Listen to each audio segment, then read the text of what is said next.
Hi, this is Matt from Lost Creek Machine. This is a Sterling drill sharpener manufactured by McDonough Manufacturing in Eau Claire, Wisconsin. It has a 1/8 inch to 2.5 inch capacity. It can do 2, 3, or 4 flute drill bits. The dresser.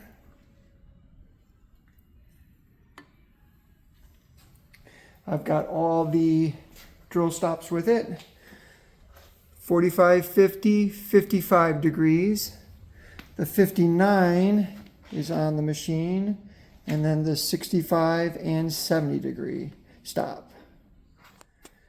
This has a 1/2 horsepower single phase 115 volt motor.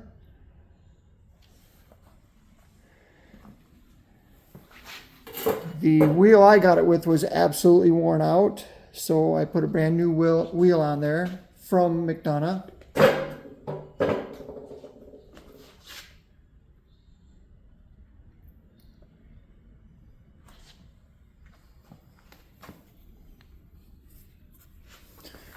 how you tilt the head.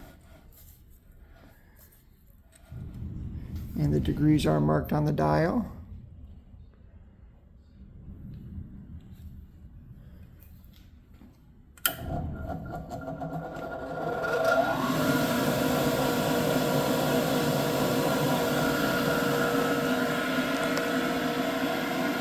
Thanks for looking.